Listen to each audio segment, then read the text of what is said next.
skaters, welcome back. I'm so glad you're here. I am Coach Julia and today I'm beginning a new project. As you can see, I'm here in my sewing room.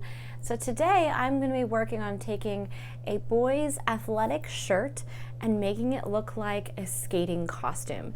I've done things like this before with taking a leotard and making it into a skating dress. I've taken an Amazon dress and stoned it up to make it look custom. You might have seen my whole series of making Paulo's skating costume as well as some of my own skating costumes. If you're interested in any of that, make sure you check out my skating, sewing, and costuming playlist because I've got all of that together so you can see it. Today, we are going to be taking an athletic shirt and zhuzhing it up and making it look ice worthy. So I have a young student who's doing a rhythmic program, and I asked his mom to find me like an athletic shirt, just like a basic long sleeve athletic shirt that I could decorate. So this one is made out of polyester. It's kind of got some sheen to it. There's a couple of other ones here as well that she gave me, so I'm going to look through what the options are, and we're going to get started with making it look like a custom skating outfit. I think this might be a fun project for some of you to try yourself, get some inspiration from. So let's check out what these different shirts look like and figure out the best one for today's project. So we have a package that has this black, this red, there's a white gray kind of thing, and then of course the blue over here, and then we have another one that's just that plain blue that I showed you already. So there's a kind of heathery blue and then a plain blue. What we're working with is this blue ribbon. This is what he's using as a rhythmic ribbon. I think the red shirt with the light blue ribbon looks a little bit 4th of July Independence Day for me, so I'm going to say no to that one. The gray one, the blue ribbon just doesn't pop, and it looks a little bit too much like an athletic shirt for me. I'm looking at the black. It could work, but I really think blue is where we're going to go. So then it's just a question of, do we want to use the heathery blue or the plain blue? So you've got these two different options. So this one is what I was initially thinking I would like, but when I look at this one, it has a lot more texture to it, and it's actually really catching my eye, and I think we're going to go with that heather blue shirt to go with that light blue ribbon. There's a lot more texture to this one, so we're going to just put this other blue one away and maybe save that for another day. Now I'm just going to go through all of my stretch mesh. I have these 4-way stretch power mesh in a number of different colors, and I'm just going to put them up next to my blue shirt and figure out which one I think is best.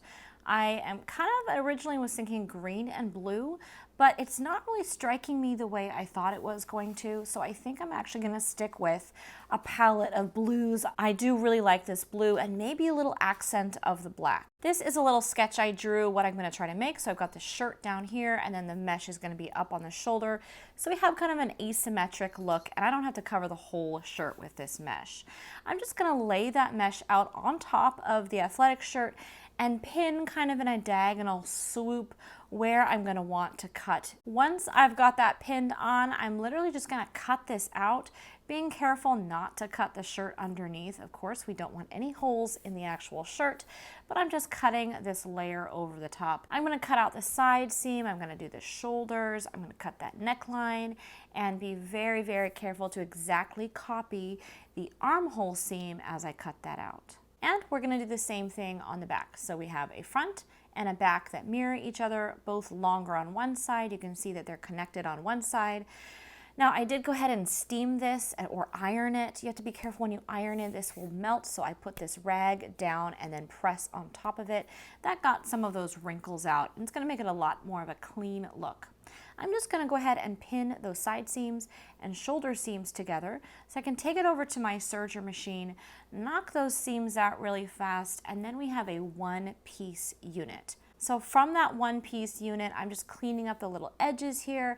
I'm going to slip that over my shirt and pin all of the edges down. So we're pinning the neck hole, we're pinning that swoop down the front, we're very carefully pinning the armhole. Then we're going to go to my tailoring machine and use a zigzag to carefully stitch this edge down all the way around the neck, around that armhole, and down the front and back where it has that asymmetric swoop to it. So this is what it looks like All right, so we've got a zigzag there. We've got a little careful zigzag around the neckline and around that armpit hole. So it's very carefully secured. I don't love the way this looks personally, so I'm gonna cover it before we're done. So let's look at what we're covering it with. I am using this black fold over elastic. I love this stuff. It is really versatile. It's really easy to use. I don't have to edge it or anything. We are just gonna pin this down across the front of that swoop and then zigzag it. So you can see it's this little fold over elastic. It comes in black, it comes in white. You can dye it all kinds of colors. Black is just gonna really pop beautifully against this blue. Now, as per that drawing, I don't want just one line of this black fold over elastic. We're gonna do a second one just above it. So you have kind of almost like a sash going from the shoulder to the side, and it gets wider as we go down. Then we're going back to that tailoring machine and we're gonna stitch it down with another secure zigzag stitch. Okay, this is looking really good. I'm happy with it.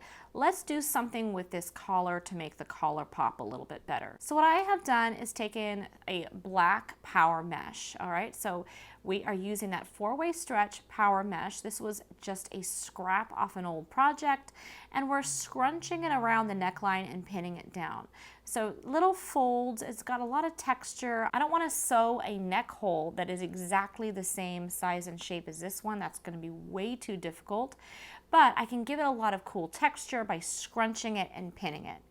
Then we're going to go back to that tailoring machine and stitch it down in little segments all the way around. So it has sort of a fluffiness, but it's anchored down in little 1-inch increments all the way around the neck. All right, so this is what that looks like. You can see it more clearly here, how it has a little zigzag about every inch. So there's a bit of a ruffliness to it. I really am happy with how this came out. And I think it gives a good sort of finish to that neckline and is a good contrast with the black folder of elastic down below. So now let's look at the sleeves. So we want to add a little interest to the cuffs. I'm debating between doing both cuffs or just one cuff. I kind of like the idea of one cuff because then his hands look a little bit different as he moves, but we'll see how this looks as we go. So I've taken a piece of that blue power mesh and I've made a little cuff the same exact dimensions as the shirt. We're going to slip this on, pin it down, and then just start playing with this black folder over elastic, creating a little bit of a zigzaggy cuff pattern around the sleeve. I think I'm happy with this. The challenge is going to be to stitch this down because there really isn't a lot of space to work with on that machine. So we're going back to the tailoring machine and again with a zigzag stitch, and we're just going to work our way around this cuff the best we can, stitching it all down. It is really difficult to do cuffs after the underarm seam is done, so we can't take this pattern very high up or we're just not going to have enough fabric to work with. All right, the sewing is looking pretty good and I'm very happy with how this cuff came out. I think it adds a lot of fun dimension, and we did just do that one sleeve. So this is how our shirt currently looks. I'm really happy with it. We've got that fun sleeve there with the elastic and the mesh. The next step is to get out all of those crystals and start giving it some shine. Things just look so good when they're a little bit shiny out on the ice. I know not every costume requires crystals, but it just really adds some dynamic it adds movement. So when you're out there skating and someone has that crystals and shine to their outfit, you see them moving in a different way than when their costume is matte like this. So next part of the project, we're going to get out the glue and the crystals and get to what we call stoning this shirt. Let's talk about supplies. I always use a clear E6000 as a glue. I have a little wax tip pusher that I use that helps pick up all the crystals. I like to apply my E6000 with a syringe. It gives me the cleanest application. I don't always do it this way, but that's my preference. And I have gone and pulled out all the stones from my stash that I think are going to look good on this costume. We've got a selection of blues, a selection of whites, and they're in a few different sizes. We're going to start with what I'm calling the sash. So I'm going to use this amazing bright blue. It's in a size 20. I cannot remember the name of it because this was from a project quite a while ago. But they are a size 20 in this amazing bright blue, and it just pops off of the shoulder as I apply them. So we're just adding a little dab of E6000 and then picking up the stone with my wax tip pusher and then just applying it to the glue, and it just sticks right on there. It's really easy. There are a lot of different ways that people apply stones, but this is the method I have found works the best for me.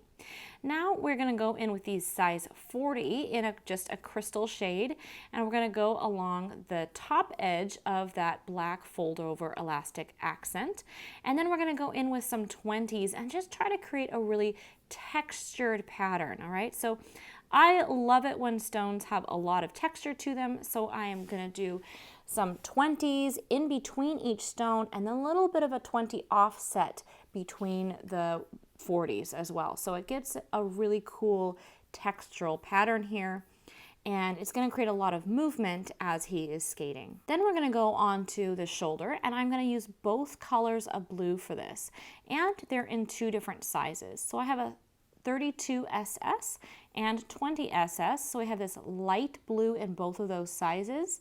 So that the difference in size is going to add some visual interest. And then I will add in some more of that bright blue as well. So we have two different colors of blue and two different sizes on the shoulder. Then I'm going to go into the lower accent on the sash, and we're going to use our 20s to do sort of a zigzaggy pattern. But that, if you look at it, to me that looks really sparse compared to the upper band. So we're also going to go in between each and every one of those and add a 40. So it's not the same pattern as we're seeing at the top, but I really am okay with that because it's adding some visual interest, having it be just a little bit different. And once I have that done, I'm really just going to go back in and fill in some more on the shoulder until I'm happy with the placement and how thick they are on the shoulder. And we're just going to just play around until I feel like it has a good sort of balance between colors and sizes. And of course, we got to add some stones to that interesting sleeve accent. We're using all the colors, all the sizes, just to give it a little bit of sparkle as he moves his hand around. I think that's really fun. It's just a little bit wild. There's no specific pattern to it. Just trying to keep the stones an even mix of colors and sizes. All right, so the work on this shirt is done.